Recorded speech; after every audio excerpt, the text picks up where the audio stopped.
Can anyone really call themselves a true crafter unless you buy something and then weeks, months and sometimes even years go by before you even take it out of its original packaging? And then one day, out of the blue, you get that little burst of inspiration, usually when you're working on another project. For this project, it was when I was trying to decide what I could use to display some of the decals that I sell in my Etsy shop. Yes, this is a shameless plug, but let's get it out the way. After looking at various options, I decided to use canvas boards, which you can get in a variety of different sizes. They're primed, ready to paint with colours that you may have left over from other projects.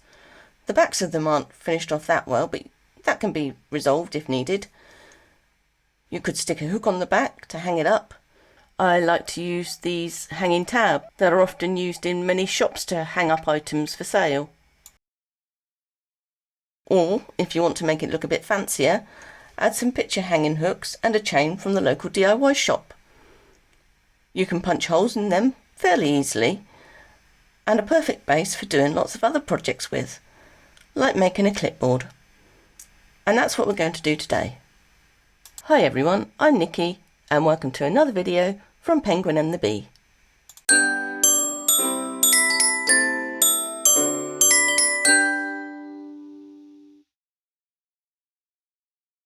Here's a small clipboard that I've made using a 4x4 canvas panel, and I've added a 3-inch square sticky notepad, which are fairly cheap to buy, either singularly or in bulk. The ones I bought have 100 sheets of paper, but I split them into two 50-sheet pads. They can be decorated in many different ways. On the back of this one, I've added an apple decal. This isn't one I currently sell in my shop, but could do if there is some interest. Or if you have your own cutter, look out for a future video where you'll be able to download it for free, and I'll show you some tips on how you can embellish it further. When you get your clips, they will generally come with what are called double capped rivets. These are different to the rivets that would be used to install, say, locks and fastenings, and are called double capped because both the top and the bottom have a smooth rounded top to them. To install them, you would use either a rivet setting tool with a hammer or a hand press, which will squish the post and secure it to the other half. Now, they can be a little fiddly to use, so I thought what would be a little easier, and I came up with Chicago screws. If you've ever had a scrapbook that has removable plastic sleeves, then Chicago screws are generally used to hold the pages together in the scrapbook. You need a tool to punch a hole in your item, but other than that, the two halves simply screw together. The ones I'm using today are 3mm in size. To make today's clipboard, I'm using a 5x7 canvas panel from Haber Crafts, and to paint it, I used cerulean blue.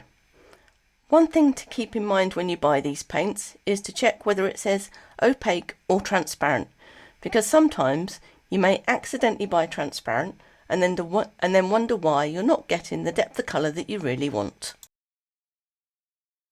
The back of my canvas does look rather messy, and that's because I removed the backing paper, and I've done that for a couple of reasons.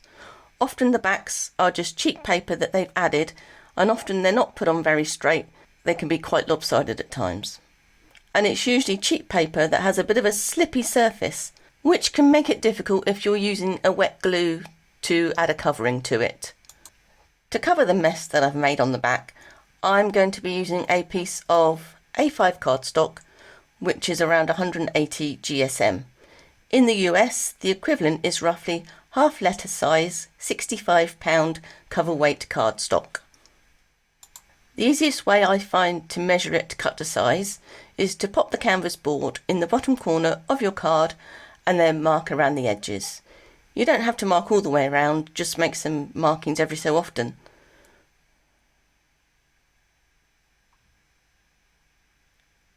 Then to cut it, you have a few options. You could use a ruler and a craft knife, a paper trimmer or guillotine, or if you have a steady hand, then a pair of scissors will do fine. When you cut it, you want to cut just inside the line, probably about 1/4 to 1/2 inch in. You don't want to go right up to the edge of the canvas panel, and the cotton canvas cover is folded over the edge of the board, so it's fine if you leave a slight border. I've already cut one to save a bit of time, and I probably would trim it a little bit extra off this one, but it's fine. The main thing is you don't want it to be bigger than the canvas board. There are a few options to stick it down. PVA glue is one of them. I have a large bottle, so I've decanted some into one of these squeezy bottles that you would usually put sauces in. Or you could rinse out one of the plastic squeeze bottles that mayo or ketchup often come in these days.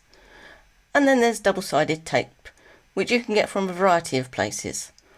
I personally like to use a mixture of both. So I'm going to put double-sided tape around the edges and then PVA glue in the middle. Depending on the backing paper, with some tapes you can generally just rip off a piece, but that can often lead to it either being too long or too short. Too long, then just snip off the end, but if you find, like here, I've got a piece that's too short, what you can do is simply peel back the top liner, just a small amount, and then you can lay the next piece of tape down on top of the exposed sticky side. Sometimes the top liner can be a little bit difficult to peel back. Having the rough edge, if you've torn it, can help, and making sure it's pressed down really firmly, sometimes a little bit of heat by rubbing it, or you can grab the end of a pin and try and pick it up with that. And then go ahead and add to the other 3 edges. So with the tape on all 4 edges, you'll see that I've peeled back just a section of the top liner. This helps us to lay it down and be able to position it more easily without committing ourselves and the tape sticking when we don't want it to. So I'll pop some PVA glue in the middle first of all. You don't have to be very neat about this. It's not in my nature to be neat about anything. And then we'll place our card down and position it. You want to position the card as centered as you can, so take your time over this. I know with my dexterity problems it can take me a little longer than it would others.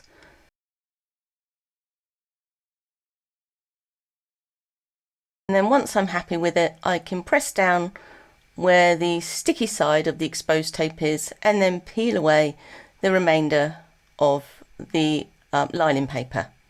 Then we can just smooth it around the edge and in the middle to make sure that it's all stuck down firmly. And after that I would just leave it for a little bit, mainly to ensure that the PVA glue has dried before we move on to the next step. Now, me being me, did notice that after I'd put on the backing card, there were a few spots on the front that weren't painted as well as they could have been. And so I then went over those areas and I did get a little bit on the backing card. So don't learn from me in that case, check you're happy with it beforehand. One thing you could do before adding your backing card is seal the paint, and there are a few ways to do this. You could use some Mod Podge. It comes in various options and it also acts as a glue, so if you don't have any PVA then it's a great alternative and a 2-in-1. Here I have both a matte and a hard coat finish. The hard coat will give you a much more durable finish and is often used by people who do decoupage. Another option is some acrylic varnish, which you can get in a tin or in a spray.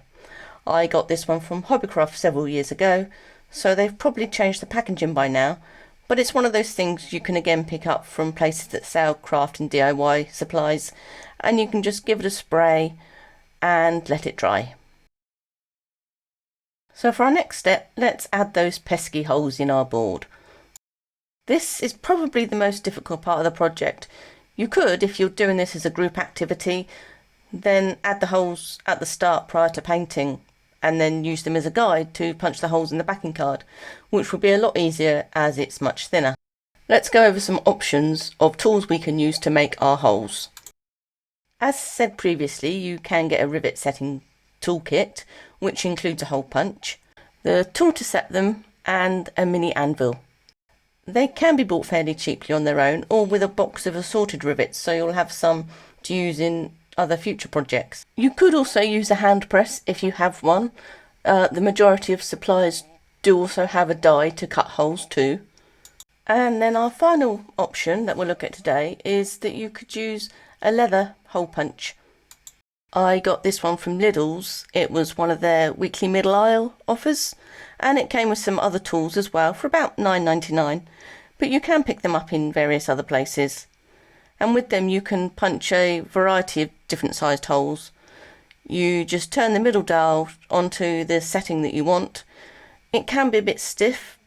I think it's one of those things that you do get what you pay for. Always start with the smallest hole. You can always make it bigger. I'm not sure if it's the same for all punches, but my smallest hole is 2mm, and then it goes up in 0.5mm increments. So for my 3mm Chicago screws, I used the third hole today. We can use our clip to help us mark where the holes are going to go. We know that our canvas is 5 inches across, and our clip happens to be 4 inches wide, give or take a millimetre or two. So that's ½ an inch either side. And I found the easiest way to centre it up to mark the holes is to simply get a ruler and line up the 0 mark with the edge of the board, and then I can slide my clip to the ½ inch mark.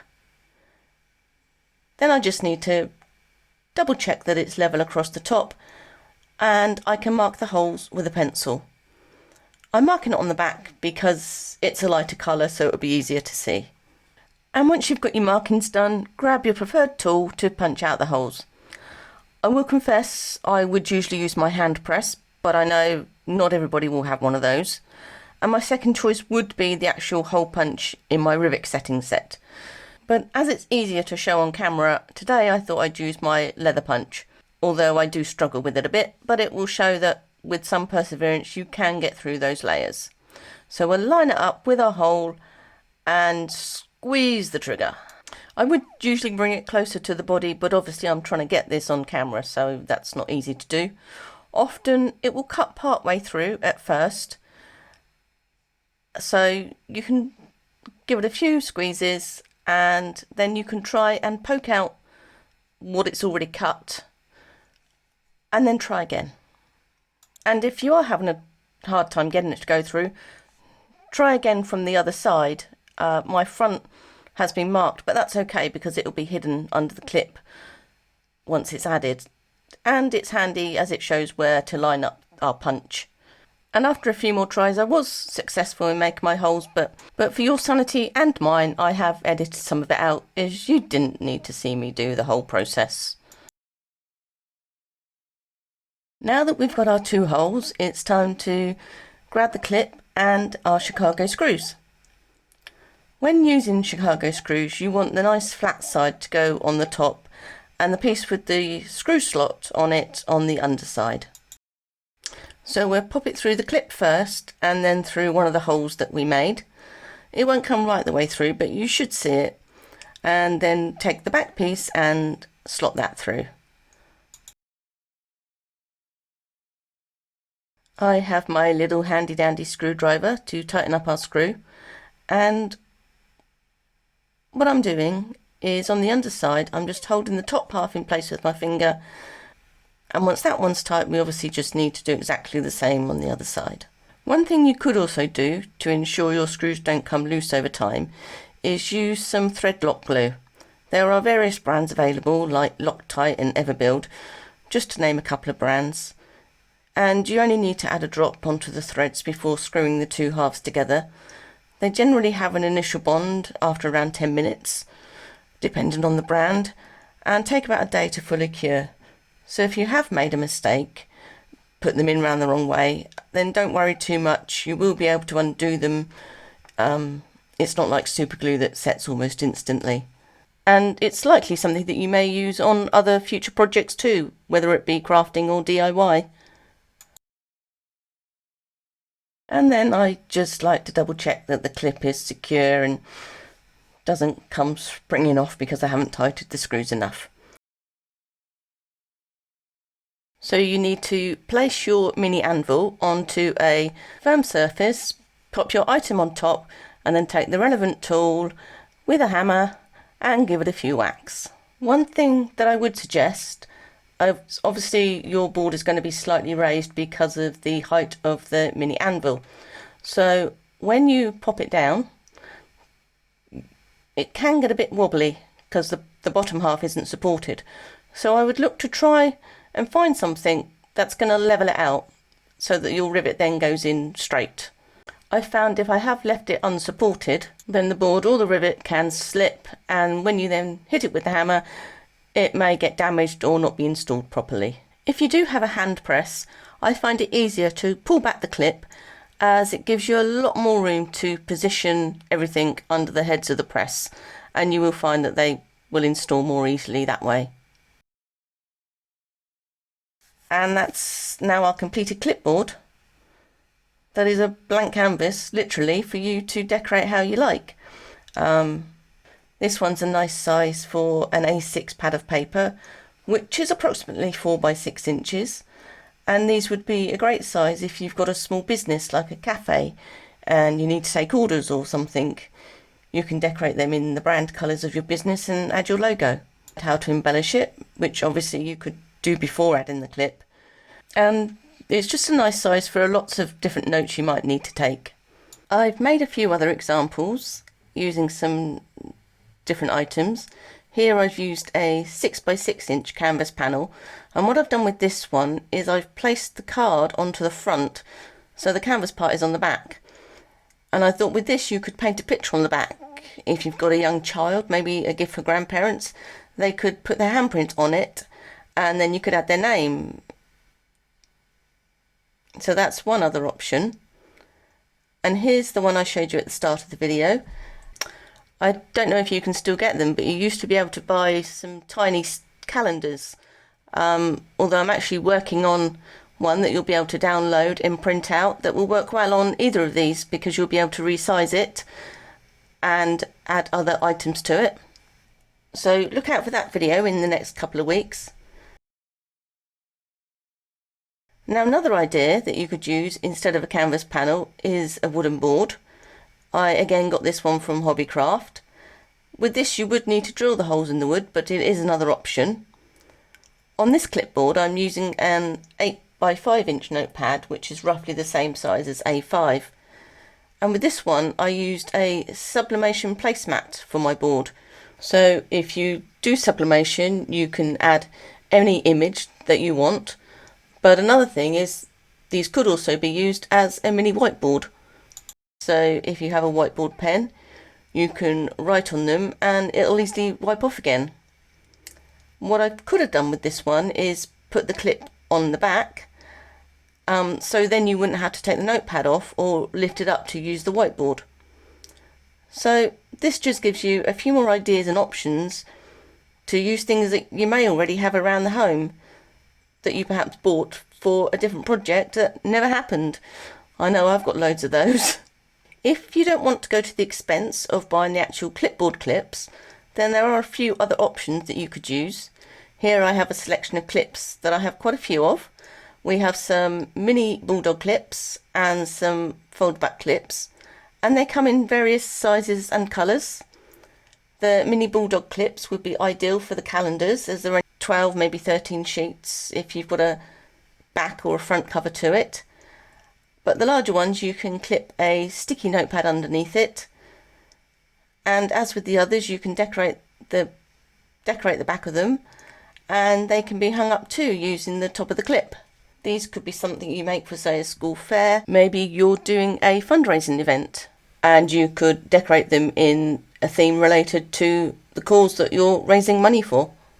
If you're giving them as a gift to a teacher, then the apple decal could be ideal. And I'll soon be doing a video on how you can split the body of the apple to add a name, and also embellish it further by adding some other decoration to it. So I hope I've given you some ideas today on how you can make a clipboard using some items that you can get hold of fairly easily. Initial costs can add up, but when you break it down, the cost to make each clipboard isn't too bad. If you do make some and would like to share your pictures, I do have a Facebook group that you can join. At the time of recording this, it is a very new group, so there may only be me there at the moment, so do pop along. And if you subscribe to my channel and hit the bell, you'll be notified when the 2 companion videos for the Apple decal and the printable calendar are uploaded. So I look forward to seeing you all again soon. Bye for now.